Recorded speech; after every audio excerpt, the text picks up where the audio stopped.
इस धरती पर परमात्मा के दर्शन करने हैं तो अपने गुरु में कर लीजिए। गुरु इस पृथ्वी पर, इस धरती पर साक्षात ईश्वर है और सच्चा मित्र गुरु ही है। गुरु ही विश्वास पात्र बंधु है। हे परमात्मा, मैं आपके आश्रय में आया हूँ, मुझ पर दया करो, मुझे जन्म मृत्यु के सागर से बचाओ। ऐसा कहकर शिष्य को अपने गुरु को प्रणाम करना चाहिए। निरपेक्ष भक्ति भाव पूर्वक जो गुरु के चरणों की पूजा करता है उसे गुरु कृपा प्राप्त होती है। गुरु की दी हुई सेवा अच्छे मन से, उत्तम मन से करनी चाहिए और जो गुरु की सेवा करता है उसको ज्ञान रूप तलवार प्राप्त होती है। इस तलवार से वह अपने सारे संशय को काट सकता है। गुरु के वचन प्राण और देह के अहंकार को काट देता है। सब राग देश से मुक्त होकर इस संसार में स्वेच्छा पूर्वक वो विहार करता है। तीव्र गुरु भक्ति से शक्तिशाली शस्त्र प्राप्त होता है और उस शस्त्र से मन को गंदा करने वाली आसक्ति को जड़ से काटा जा सकता है तथा विषय भोगों का संग त्यागा जा सकता है। गुरु का आश्रय लेकर जो ध्यान भजन करता है वह अनेक रुकावटों से पार हो जाता है।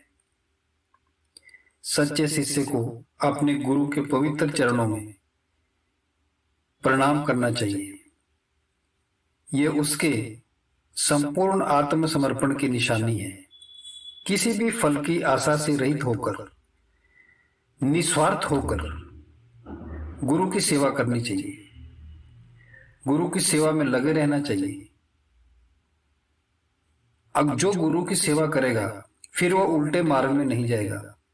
उसे सेवा पूजा का प्रकाश अवश्य प्राप्त होगा। ज्ञान का प्रकाश फैलाने वाली पवित्र गुरु भक्ति का हर रोज अभ्यास करना चाहिए। वही सचमुच में शुद्ध है, उसे फिर मोक्ष प्राप्त होता है। जो अपने गुरु के यश में आनंदित होता है और दूसरों के सामने अपने गुरु का यश का वर्णन करने में आनंद का अनुभव करता है, उसे गुरु कृपा अवश्य प्राप्त होती है। परमात्मा और पार ब्रह्म स्वरूप गुरु की अज्ञान नाशक उपस्थिति में आपके सब संशयों का नाश होगा। जैसे सूर्य उदय होते ही ओस की बूंदें नष्ट हो जाती है। अरदास करो कि हे महान, हे परम सम्मान्य गुरु, मैं आपके आदर पूर्वक चरणों में नमस्कार करता हूं। मैं आपके चरण कमलों के प्रति अचूक भक्ति भाव कैसे प्राप्त करूं? ये आपके दयालु चरणों में मेरा मन हमेशा भक्ति भाव पूर्वक कैसे रहे, ये कृपा करके मुझ पर उपकार करो।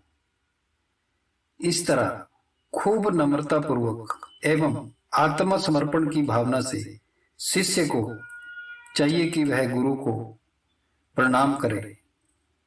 साक्षात परमात्मा जैसे सर्वोच्च पद प्राप्त किए हुए गुरु की जय हो। गुरु का यश गाने वाले धर्म शास्त्रों की भी जय हो।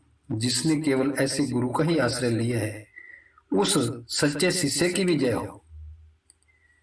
जो सच्चे मन से गुरु का आश्रय ले लेगा, गुरु की सेवा कर लेगा, फिर इस जन्म में उसका कल्याण हो जाता है और वो भव सागर से पार हो जाता है।